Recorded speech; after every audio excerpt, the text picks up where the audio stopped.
Welcome back to another Mackem in the Middle podcast after another Sunderland game, another Sunderland away game. There seems to be a lot of them this season, more than usual. But we did win 2-1 against Cambridge yesterday afternoon. And Kyle with his coffee, I'd imagine, and Michael, Yep, possibly with an orange juice. Yeah, pretty much. Pretty much. They are here to talk about it as well.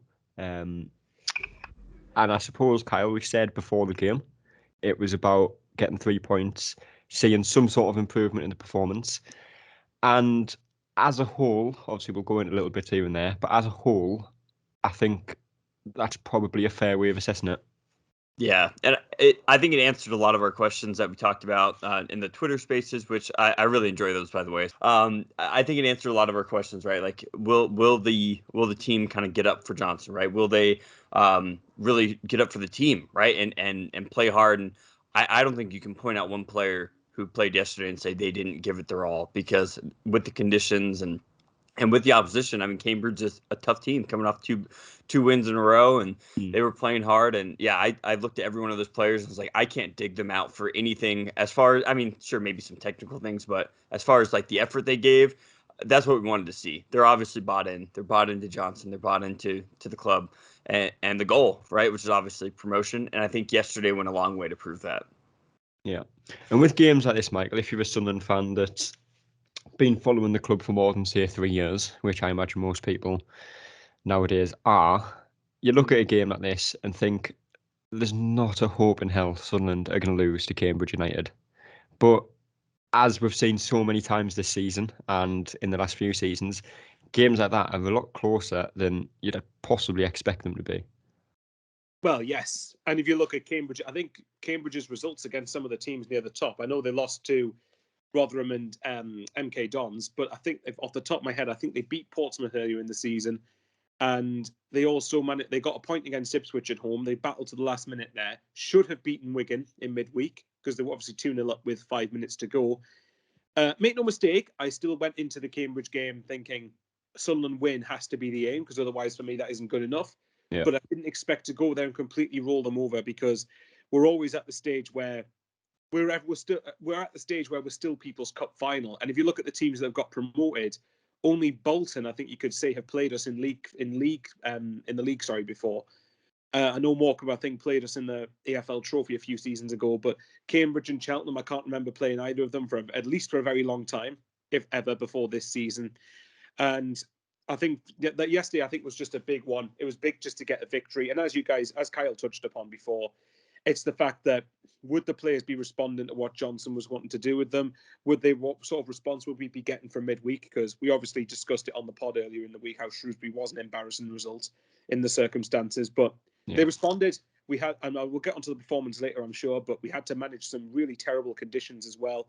And yeah, it's the best response we could have hoped for. And I'll quickly touch on as well, only Wigan beat Plymouth, but other than that, Oxford drew with Rotherham and Sheffield drew with Wycombe. Going into the game, I thought it's vital for us to win our game, because if there's going to be winners in any of the other games, close the gap or overtake teams that don't get anything.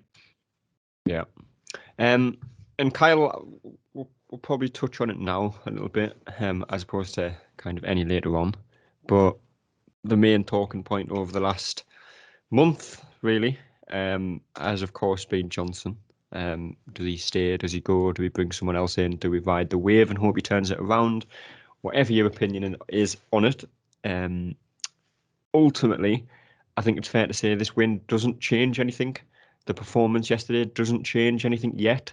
But this is a period where if someone do go on a run, say we win the next 5 games, some good performances in and out, that's when people might start to kind of get back on board with the project, or the philosophy, as is a word that gets thrown around a lot. But just this game doesn't change much. No, but it does go a long way to kind of, I don't know. I don't think buy him enough time is the right phrase. I don't think he's on borrowed time by any means. I think it's right to criticize where we've fallen short in recent games. But I think the players took a decent amount of ownership in that, and I think that's why they played the way they did yesterday. And every game is going to be like that. It doesn't matter who's the manager, really. Every single game, if you lose a game, you're not supposed to. People are going to be up in arms and And if we win the ones we're supposed to, people are going to be a little underwhelmed. Oh, we're supposed to win those, but it's just about that consistency. It's getting 3 on the bounce and then maybe getting a draw, right? Which is you can live with. But it also, a lot of it depends on what the other teams around us do. And I think this season, more than any, it's going to be a dogfight, and there's going to be a lot of cannibalizing going on. It's going to be someone rise to the top, and then somebody else takes them down, and then we come up, and it's probably going to go to the last probably stretch of 2 or 3 games of the season. So I'm still Johnson in. I think, honestly, unless things go horribly wrong, horribly wrong, I think where we're sitting now is in a very strong position, especially with we have about a run of 3 home. The next 3 matches are at home. I think one's in the Papa John's, of course, but I think we're in a pretty good spot, and we just got to shorten things up in January, get healthy, which God forbid we get any unhealthier at this point. Yeah. But yeah, I mean, I'm Johnson in, and just enough with the Twitter insults, to be honest, guys. Let's just be better. Like, at least make it funny. Don't go after the man's height. Like, just make it, at least try to be funny about it. Yeah. And over the last month, Michael, I think it's fair to say positives as a Sunderland fan have been hard to come by. Although, to be honest, you could probably say that for the last 10 years. But we'll focus on the last month for now. Yeah. After the game yesterday, everyone's happy after a win and an improved performance. And you do start to look a little bit more at the positives. And people are more inclined to look at the league table after a win. And the fact we're 3 points from top, essentially 4 points if you include goal difference, but with 2 games in hand on some of the teams above us. I think it's 1 game in hand on Rotherham, who are top. It's a positive that we're only 3 points behind, despite being shit for the last month. Yeah. That's the, well, I get, in a way you could say that just shows you how not very good the league is, because I maintain I think League One is a competitive league. It's a good league in terms that it's competitive, that everyone battles for it. Well, you'd think most people battle for it, and it's unpredictable in some senses. But in terms of quality, I don't particularly rate League One. I don't think it's a good division. So I think it tells you that we've been awful for the last, well, prior to Ipswich, we've been awful for a few weeks prior to that, and we're still in the mix for it. We're still in the mix for automatic promotion, which again, for me, has to be the expectation. And if we don't meet it, then we're going to be up in arms about it, rightly so.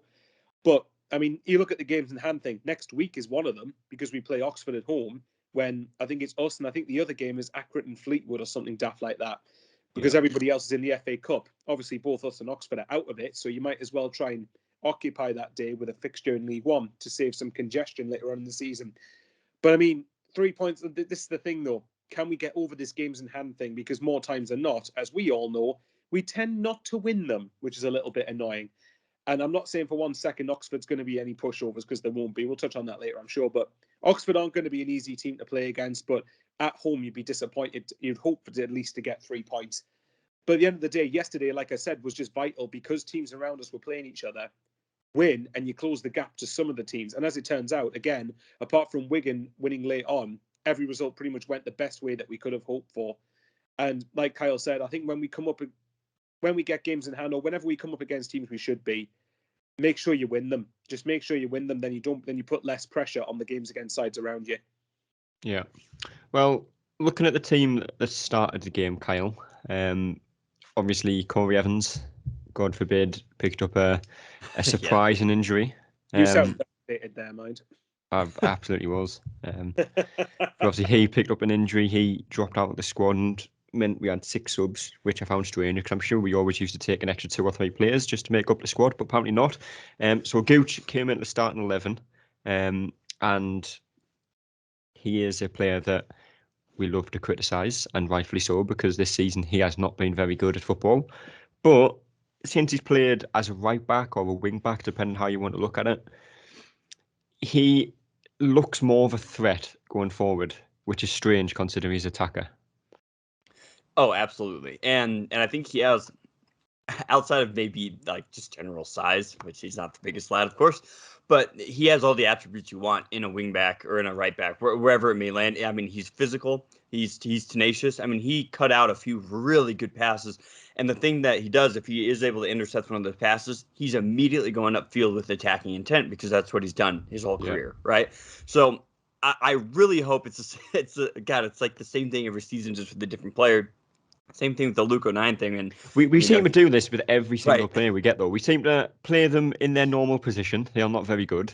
We pick up injuries. We stick them in a position where we just need them to play, and they end up and they turn out to be the best in that position. Yeah, and I think that's just gonna. I really hope he buys into this and sees that's gonna be his best position on the field, because maybe teams will figure that out eventually. And I think toward the end, he definitely got leggy. I mean, you could tell. I mean, they had one of their subs come on and just was. I mean, he was roasting everybody. He couldn't get the ball off him. But I mean, up in probably the first 75 minutes, I mean, he was class, and he was getting upfield. He was getting good balls into the box. And I think it's all just about timing and where he was at on the field, when he did get those balls, because when he was playing up, as a wing or more forward position, he would just get way too close to the byline. Then there'd be two defenders on him. But this position, he's able to kind of pull the trigger on these crosses a little bit deeper down the sideline and, get better angles. And yeah, I think it worked out great. And I hope that he sees that as being right now is probably the only fit we can use because of the injuries. And I think he's the type of guy to know that that's where he's going to best serve this club and best serve our intentions until we get some health back. Yeah. And I suppose the other change sort of in the team, Michael, was Callum Doyle. Before the game, I had no idea where he was playing. During the game, I wasn't really sure where he was playing. And after the game, I still don't really know where he was playing. But whether he was that left-sided centre-back of a back three or whether he was actually playing left-back, he didn't do a bad job, did he? He got forward well. He looked comfortable on the ball. He liked to drive forward with the ball. And I think he looked a lot more comfortable defensively than he has in the last few games as well. I think a part of that is down to the fact he wasn't. To me, it looked like he was in a back three with Flanagan and Wright. Because just to me, I think it was Diaku and Gooch. Now, someone listening, tell me if I'm wrong here, but I think Diaku and Gooch were playing wing backs, or at least it seemed that way to me. So I would assume that Doyle was in a back three. But in answer to your question, yeah. I mean, we do tend to forget how young Callum Doyle actually is, because even though I think he's been off the boil in the last couple of weeks, we remember he's only 18 years old and he started the season really, really promising. And in a way, I know this is going to sound weird, but hopefully this bad run he's had will help shape him and mold him more into a more mature player. Not saying he wasn't mature before, but he wouldn't have had that bad experience to go off because he's been playing under 23s football or development football. So I think this could serve him really well going forward. And like I said, yesterday in some ways could be a good learning curve for Callum Doyle, because as we said yesterday, especially second half, conditions were horrendous. The wind kept constantly blowing the ball back towards our goal.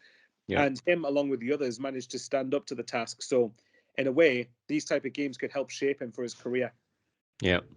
Well, 15 minutes in-ish, I think it was, Sunderland did take the lead, and it was Alex Pritchard with his second in as many games. And he said before, I think Johnson said after the game that he did tell Pritchard to try it. So whether it was intentional or not, I think you probably have to err on the side of giving him the benefit of the doubt for this one. But it was a corner to the back post. Kyle hit the post, hit the keeper, I think, and then went in. A big slice of luck. But that's one thing that Sunderland have somewhat been criticised for this season, is not playing to the conditions. But with a goal like that, that is by definition playing to conditions. Oh, definitely. And yeah, I think it went down as an own goal, or at least that's what it was on the screen. It was an own goal in the end. Yes, I'll just say that. Way though. Right. And I think on the Twitter space, I think both mine and Chris Jones's prediction was that there was going to be an own goal in this game. So, yeah. So there you go. I did not expect it to come this way. And yeah, the conditions were just horrible. But I think really what this is nice to see is that Pritchard's best use is definitely as a set piece specialist, because I think most of the balls he played in general were really good, and that one was just exceptionally well because of playing the conditions, because you don't have to try to force it through the wind. It's like just use the wind as the assist there, right? And just get it up and get into a dangerous area. And you saw how they were trying to play corners too, and just getting every single body on the line. Yeah. But this one just kind of found the gap, and right off the post and went in, and you could tell even the crowd was like, did that just happen? So great, really good for Alex Pritchard. I think we're really starting to see the $7 million man that that he once was, but in flashes, right? £11 million for any English fans out there. Yeah. Oh yeah, right. So it's really good to see, and I think his confidence is going to go a long way. And it's that goal is just a great way to kind of set the tempo and kind of give us a little bit of breathing room. But as we know, it didn't last too long. It didn't, because 10 minutes later, Michael, Cambridge did equalise, and it was someone who I thought used to make music that scored it, but apparently he plays for Cambridge now. It wasn't a great goal to concede, was it? The defence kind of seemed to stand still for a minute, and you can probably question Hoffman a little bit, getting beaten that easily at his near post. I was going to say, I think, the defence, I think, allowed the shot too easily, but I did think the way that the angle was, from the angle that I saw, and bearing in mind we only get one camera angle at it, so maybe I'm judging it wrong, but for me, I was disappointed that went under Hoffman. It looked like it went under his body and managed to squeeze in by the back post. So it is disappointing, and I'm someone who really likes Torben Hoffman, actually, personally. But I think that's one of them goals that's not a howler from a goalkeeper, but it's one that you'd expect him to do a little bit better with. Yeah, wind and rain in your face as well. Yeah, it's not League Camp bad, is it? I mean, I know we've had, quite. We're not quite that level of mediocrity, but I think it's one that I am disappointed that we conceded, but it's obviously you're more forgiving of it now because we won the game. But my point on clean sheets still stands, that I think away at Cambridge, to be fair, away from home, we're less likely to keep them, I think, but we do need to get in the habit of keeping some clean sheets this season if we want to have a hope of the top two. But to answer your question, I think it was a soft goal to concede, and that's the main criticism that I would have from this season, that we keep giving too many soft goals away. I think we've conceded something like 23 goals this season. Now, granted, you could say that I think 12 of them came in 3 games, but still, if you want to get in the top two, we need to tighten up a little bit more defensively, even though the defence in general, I thought, did play quite well yesterday. Yeah. And after that equaliser, Kyle, I think most Sunderland fans had that kind of here we go again kind of moment in the head. But it didn't pan out like that, because Sunderland did take the lead again in the first half. I'm not sure exactly when. And we've scored some poor goals this season, some own goals, some questionable handball penalty goals from McGeady. But this one, I don't think there's any question, just what a strike it was from Broadhead. Talk about it, just cut right through the wind. It was really incredible. And what I was thinking, and we talked about the quality of League One. I think on the field, for the most part, like the actual technical ability for most teams is pretty even, right? There's not like a Messi, out there on the field that's just like destroying everybody. But Sunderland has the luxury of bringing in a player who has that type of ability, right? Where it's just you see it in a flash, but you either have that type of shot or you don't. And I think most teams don't have that type of shot in their locker anywhere. And that's what I think Broadhead brings, right? It's just you don't see it, from the majority of games or whatever. But when you need it, you need somebody to be able to score a goal like that. And yeah, that was one that it got me out of my chair. I mean, for anyone who's watching with us on the stream and stuff, I mean, I was just like, oh my God. And the coffee went all over the place. Yeah, all over my lap. Yeah. And it came at a perfect time. I think we had worked the ball really. I mean, we had possession for a long time during that stretch, had some really nice passes on the right-hand side.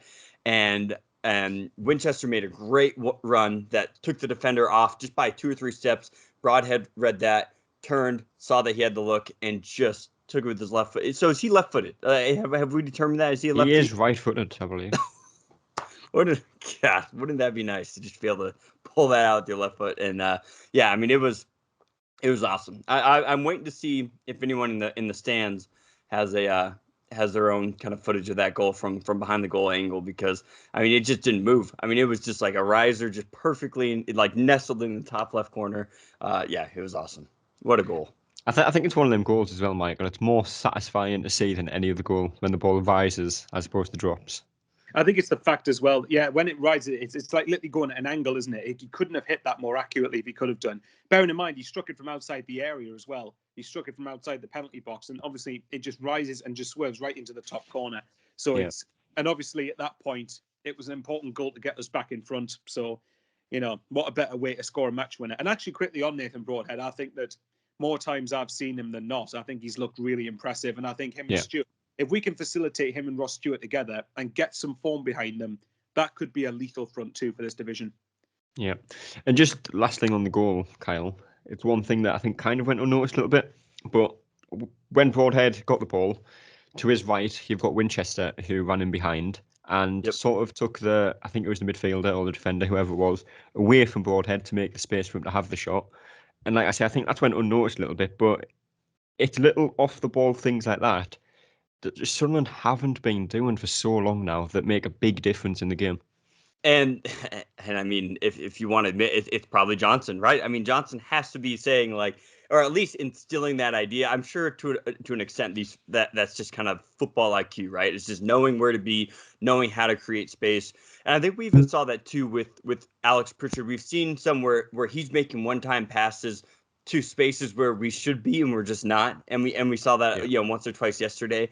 But this was finally one where all the movement off the ball and where everybody was is what set up the shot, right? It's what allowed us to, because otherwise, you know how League One is, they just batter you and like they'll just run directly at you until you have no room and you can't shoot and you can't get a shot off and it's blocked. But this is where, I mean, we just got to watch that on film. I'm sure these guys will, see the goal, but to really see what allowed the goal. And just like you said, it's all the off-ball movement. It's having that football IQ in a moment like that. And especially when the games get long and, you get mentally fatigued, you got to be able to find, where to create those spaces, not just for you with the ball, but how can I create space for somebody else? How can I create space for Ross Stewart, Broadhead to get a shot off?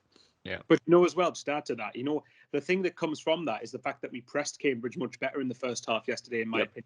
I felt that the pressing and aggression that was there at the start of the season had disappeared, pretty much vanished for like half a dozen games. And then I think yesterday I noticed that how much we weren't brilliant at it. Don't get me wrong, and it doesn't take much to say that was the best we played for some time. But at the same time, we harried Cambridge off the ball. We managed to force them into making mistakes. And as Kyle alluded to, you're creating space for other players to try and exploit and get shots away and really make them think. And the fact and I'm thinking it's just so nice to get back to this. And hopefully, we're not going to maintain it every game, but do it consistently enough. And if we do that, then we will start seeing more goals. Yeah.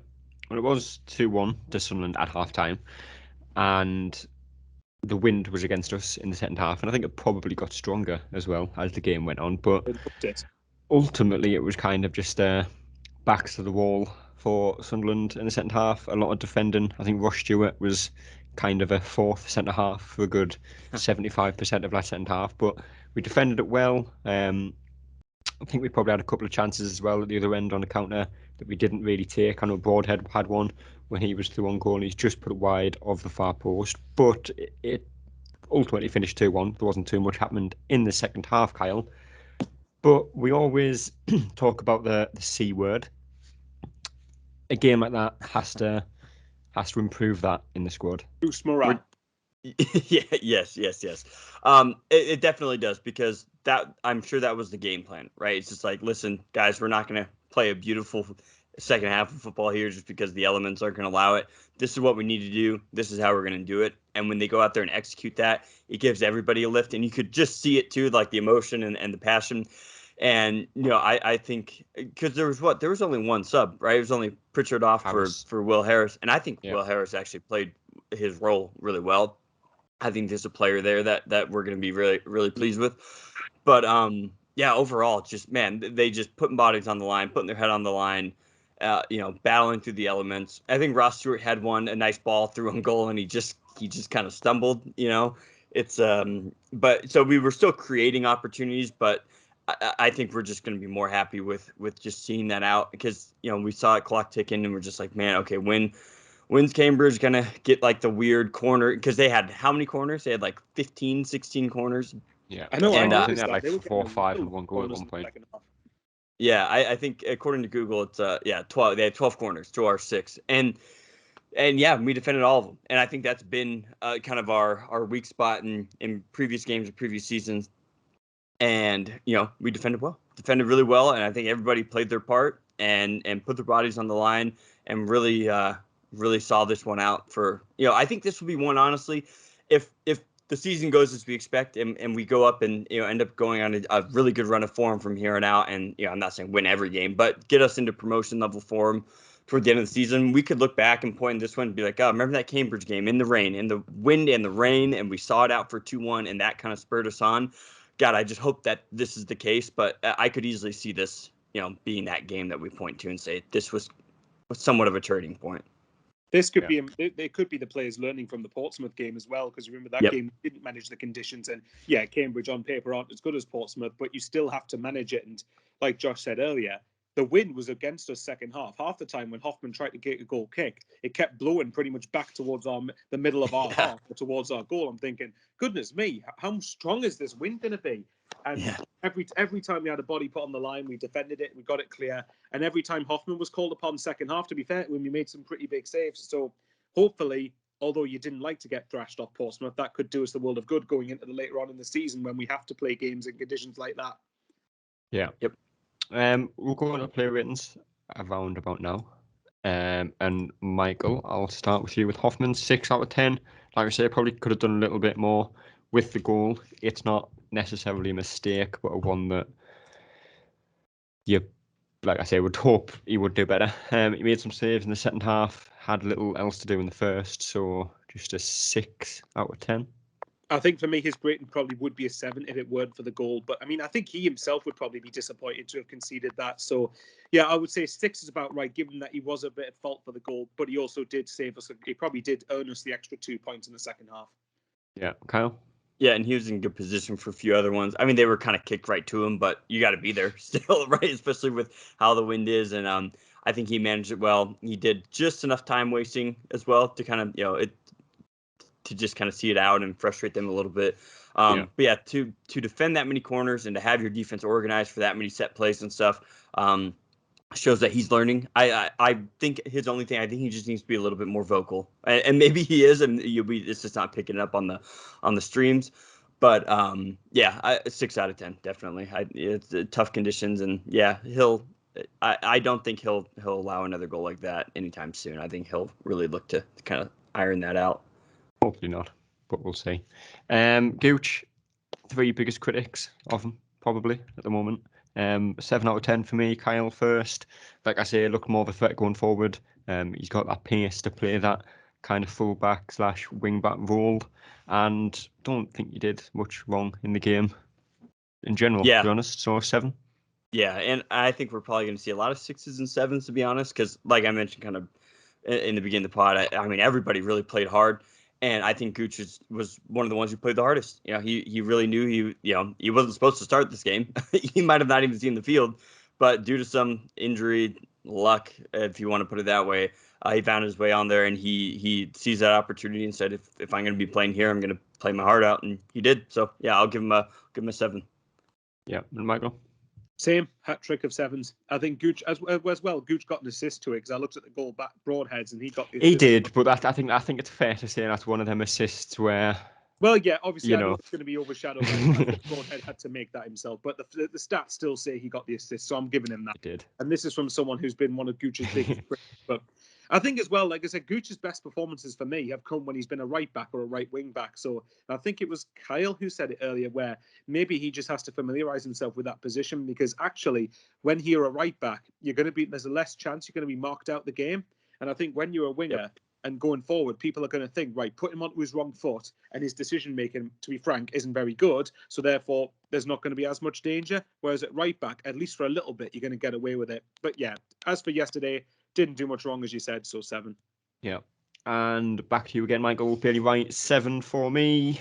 Again, didn't do anything wrong. He is just, by definition, a centre-half. There's no other way you could possibly see him. Centre-half, isn't he? Yeah, he is literally the centre-half that you'd expect in League One, I suppose. He's not the best footballer in the world. He's not going to, do a few step-overs and stick a ball through someone's legs and then stick one in the top corner. He is very much a defender. He'll head everything away. He'll clear everything away. And I think he did that fairly well yesterday. So, again, 7. For me, I would probably go one further, but I'm being a bit biased here. I would say an 8. I think players like Bailey Wright, I think, are underappreciated in the game.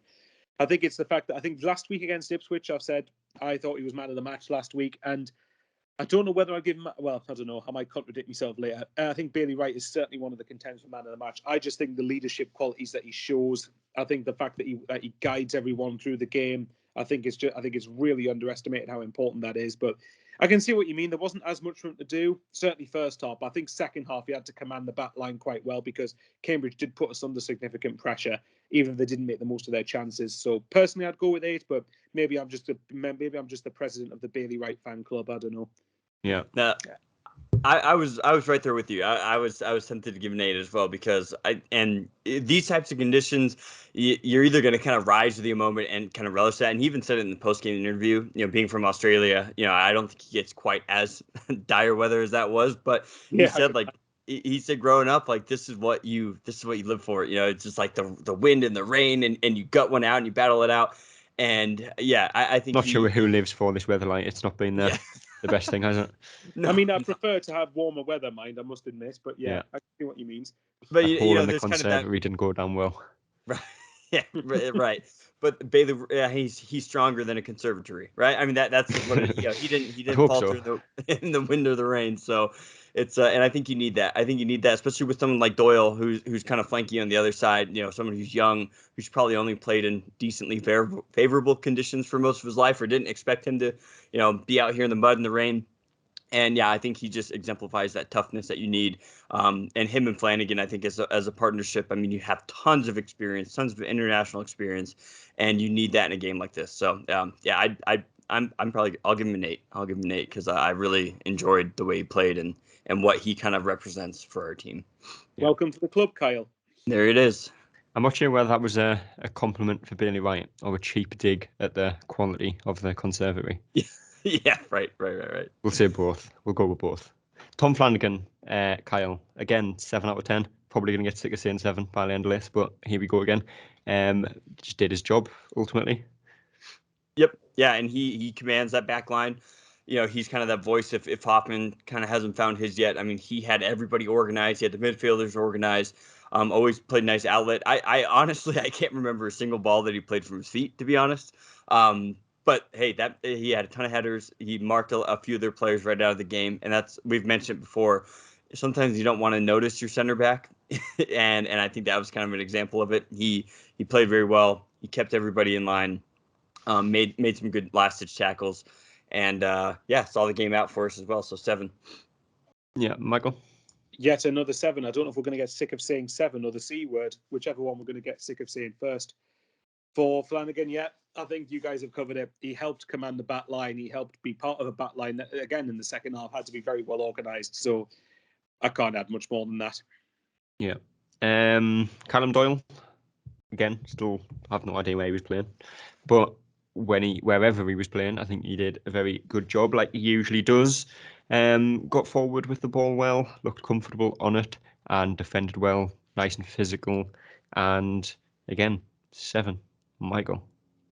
Yet again, agree. This is going to be very repetitive, isn't it? But yeah, like we said, I think that he showed some maturity yesterday, and I think Bailey Wright and Tom Flanagan being there probably will have helped him. I think then that game away from home with Cambridge, who have took points off teams around us, and with those type of conditions, I think it was a game that, with them two alongside him, he was able to flourish in. But he himself, I thought he was left-sided centre back personally. But again, if anyone disagrees with me, then tell us, I suppose.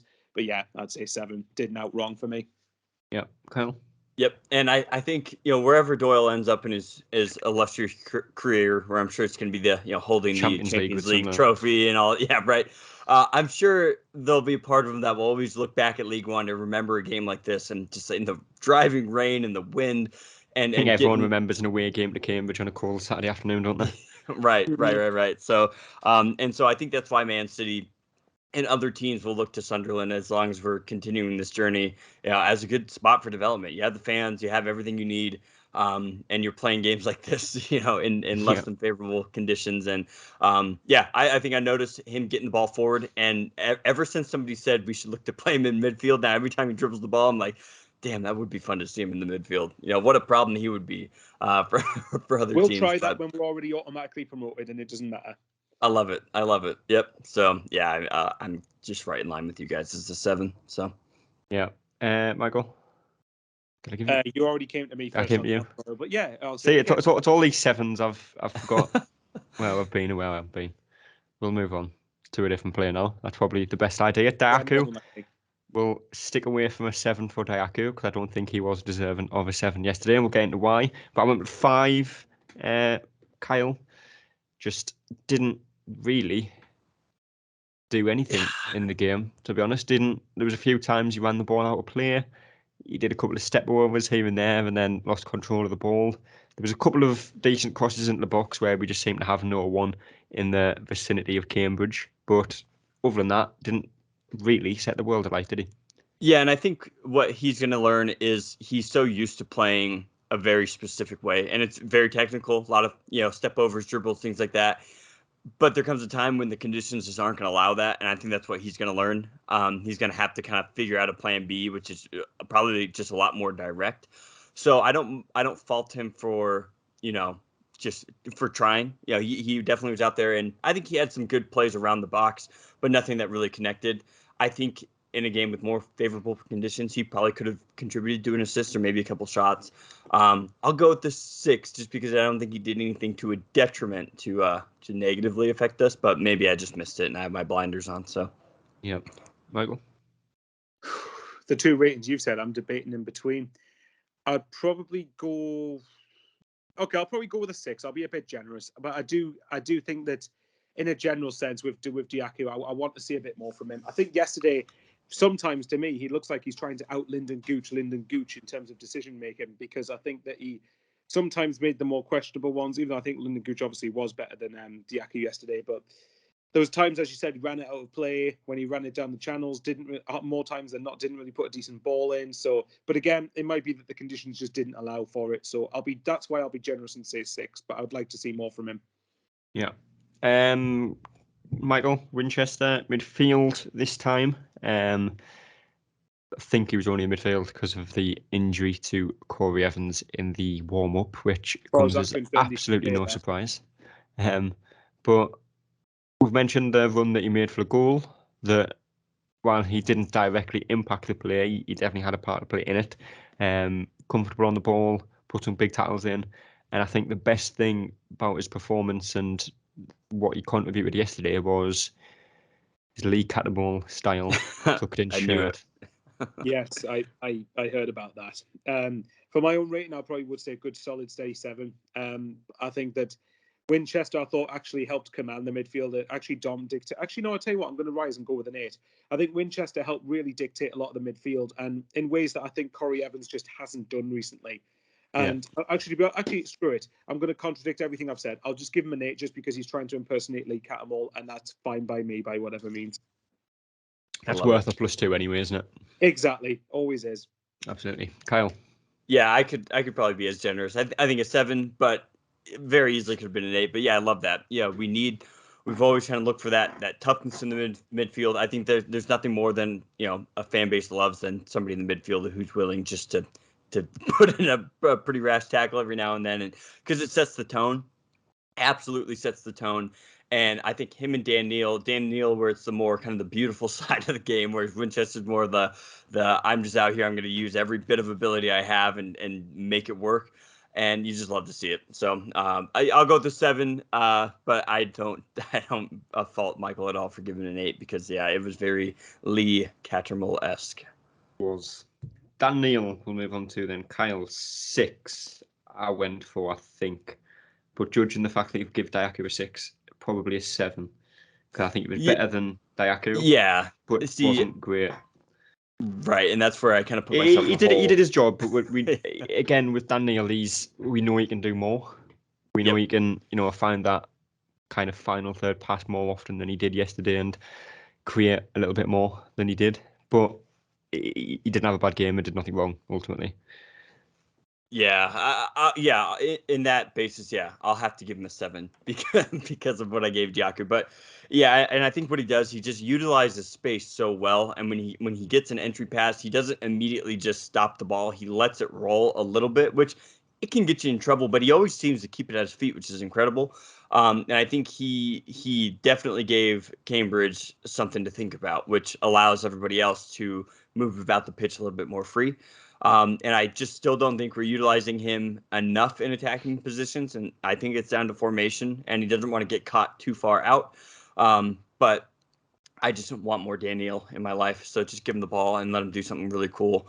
So Yeah. I love that. I want more Dan Neil in my life. That's got to Yes. be, that's got to be a clip, like a recorded little clip of the podcast. Like if you don't Right. want to listen, just doesn't Kyle go, I need more Dan Neil in my life. I do. Yep. I just want to see it more because it's just because talk about our young players. I mean, he's just got all the attributes. We just need to kind of play to his strength a little bit more, but maybe that'll come, right? Maybe he's got to earn it a little bit and kind of make that for himself. So, but yeah, I'll give him 7. Yeah. Michael? Another 7, but again, probably because I gave Diaky a 6. I think again the conditions didn't allow Dan Neil to sort of dictate the game as much as he could do. I think Winchester's more of the combative, tough tackling midfield, and I think that the conditions yesterday facilitated that style of midfield more. So I think in games where I think certainly at home, I think as long as the conditions aren't too bad, I think we'll see Dan Neil flourish. But 7, but again, it's because we know he can do better. Yeah. Pritchard, Michael, got his goal. Well, technically didn't get his goal. I think it went down as an own Played a goal. big But part, we'll say. yeah, we'll give him it for benefit of the doubt. Second half didn't really suit him as a kind of technical player, so he didn't have too much involvement in that second half. First half, I think he looked busy, and with each game that he plays and the more minutes that he plays, I think he is starting to look more like that championship player, and probably not Premier League, but definitely championship player that a lot of teams have been used to. So I'd probably go with a 7 for Pritchard. I'd agree. First half, like you said, I think the first half suited him because the wind was in our favour. It was blowing in the direction of the goal we were aiming at. Whereas in the second half, again, we had most of that second half was defending, so it didn't suit him all that much. But I agree with you. The more Pritchard's played recently, the more impressed I've been with him. Yeah, and Kyle? Yep, and I think it goes a long way too. When if in a situation like this where you do have the elements going with you for at least one half of the game, we have to take advantage of it. And credit to Pritchard and Johnson just to say this is what we got to do. We have 45 minutes where we can actually play a decent style of football, and I think Pritchard was a big part of that. Yeah, so I'll give him a 7. I mean, if the goal would have counted for him, which I mean, in all intents and purposes, it does. But yeah, I think he played well, but he just didn't see the whole game out. I think it was the right sub, though, at the end of the day. And like I said, I think Will Harris did come on it and play really well. And I'm excited to see a little bit more Will Harris as well. So yeah. Second last. What's the word for that? Penultimate?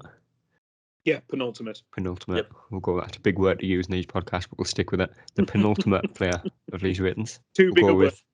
It is. Second last. We'll stick with that. Sounds better. Ross Stewart. We'll go with. Didn't really do too much in the game, aside from his usual, work rate and hold up play, which I think still could have been a bit better at times. Obviously, there was one point he used to on goal and fell over, which wasn't ideal at the time. And I think there was one, I'm not sure who it was, that crossed it in, and he's kind of let the ball run across him and then try to get a shot off, and it was blocked. Possibly does better with that on a different day, Kyle. But 6 out of 10. Yeah, I think that's a 6 out of 10 for him, and he's just getting so close to connecting on a few of these crosses and headers. I don't know if it's maybe him falling out of form a little bit, or just I mean, he was at such a high level for so long, and I just want to see another Ross Stewart goal soon, much sooner rather than later, because I think that will kind of spur us back on, right? If we can get one from him. Yeah, right. Yeah, the confidence. Yeah, there we go. That's the word. I don't think he's lacking in it by any means, because I think he's done enough to this point to kind of say, hey, I might fall off a little bit. He's probably being marked a little bit tighter as well. Yeah, he's just getting really close, and he's in the right positions, which is about all you can ask for, and he's working hard. So 6 out of 10. 6 out of 10 for Ross Stewart for me and Kyle. Michael?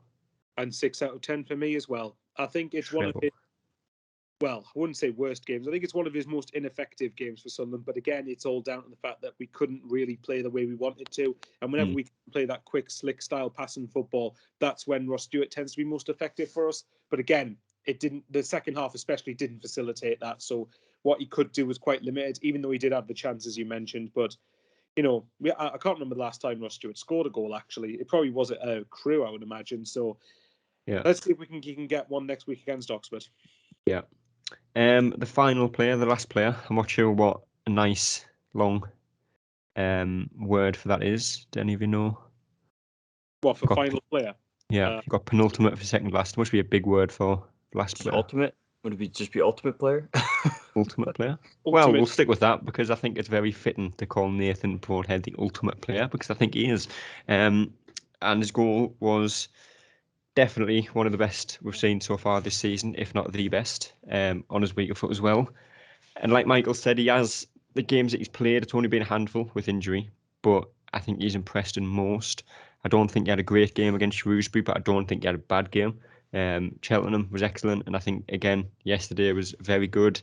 And like I say, got his goal, which proved to be the winning goal in the end. So I'll probably say an 8 for Broadhead, Michael. Agreed. I think that I'd probably say 8 because of the way that he struck the ball. But again, him, like I've said before, and I said it earlier, him and Stewart together, I think, could be a lethal partnership going forward. But the more he plays, the more that he gets back up to full fitness, the more he gets used to first team games again. I think that we'll hopefully see some cracking play for the rest of the season. Yeah. And Kyle, last but not least, the ultimate rating for the podcast. Yeah. I mean, I just want to give him a 9. I don't know. Maybe it's just because he wears number 9, and I think he played really well. And I think I mentioned He it on one scored of a the great previous... goal. You can get away with it. Right, right. But I think we mentioned it on one of the other pods. If we can get someone like Broadhead really consistently scoring, along with Stewart and even Pritchard putting in a few here and there, or Embleton or whoever, we're going to be in really good shape because we need what we've always lacked is that second goal scorer, right? It's always been all Charlie Wyke, or it's always been Aiden McGeady, or whatever it's been in previous years. All we need to do is find that second. Yeah. Oh gosh, I miss him dearly. But yeah, I want that to be Nathan Broadhead, and I think he's got the technical ability. And like I said, you need someone who has a match winner in their locker, and not a lot of other teams have that. And so now this is just going to be okay. Broadhead, we've seen you do it once. Let's just, he shouldn't leave a game without at least 3 or 4 shots on goal. That's really what we got to get him to. So however that works, let's get him to it, because that's going to open up more for Stewart. It's going to open up more for everybody else. Yeah. Not to mention as well, if people are going to start marking Stewart, then it leaves Broadhead more space, doesn't it? It makes it realize so that we don't have to have everyone mark one player, and then our game plan's screwed from there. And I think we need to get as many players close to double figures in goals as possible, and not just rely on one player, as Kyle said. Is that a Mackem, Nathan Broadhead? Yeah. Oh, there you go, the Mackem. Goodness me, it's full of Love it, isn't it? There must be some alliteration nickname you can think of there. Top of my head, I can't. We'll work that one out later. I'll probably end up thinking of one when we finish recording, but now I can't. Yeah, we'll use that when we think of it. But man of the match, Michael, go. I'm debating which one. Okay, I would have said Bailey White, but I think I'm going to switch to Carl Winchester. I think just the way that he ran the midfield, and I think the way the game suited his particular strengths, I think he was a big reason why we won the game. Yeah, Kyle, man of the match. Yeah, I think it's Nathan Broadhead. He had that goal, and he kind of just really dug out a pretty gutsy performance all game, and that's what we need. We need the morale to be boosted. We need that energy from him, and hopefully this is it. There's nothing like getting a screamer from on the road at Cambridge in the wind and the rain on a dreary Saturday afternoon, and that's what he did. Sounds like the start of some kind of poem. That it'll be the entry of his book when he leads us to the Champions League. It'll be, he'll reference this game. So yeah, hopefully with the double alliteration nickname that we eventually think of. Right. Hopefully. Couple of things before we leave it there. Oldham at home on Wednesday, Michael. Sunderland have a lot of injuries at the moment. I think it's 9 injuries we have off the top of my head. You've got Burge, Willis, Jamali, Hume, Serkin, Huggins, O'Neill, McGeady, Evans, and I think there's one more potentially, but if not, I think that's 8 or 9.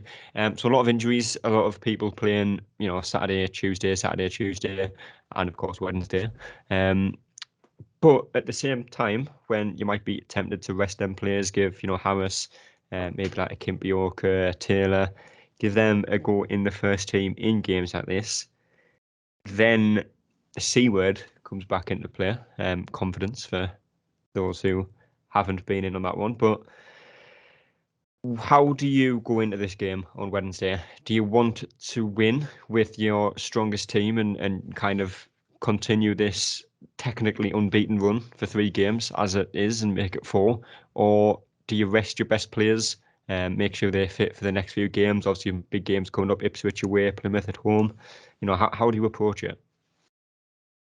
It's a very funny one because for me, obviously, the more important games, obviously, are the ones after that, which I think we have. Like I said, I think Wednesday we have Oldham. By the way, I've just checked. Oldham might not put a stronger team out as I alluded they might, because they're second bottom in League Two at the minute. So I think they'll probably view that game as a sort of, well, it's a trip to Sunderland, but if we don't win, so be it. I think for me personally, I would go with as many youth players as possible, like we did for the Man United under-21s game. Just because we've got Oxford 3 days later at the weekend, then we've got Morecambe a few days after that, and then Plymouth a few days after that. And those 3 are by far more important than this one.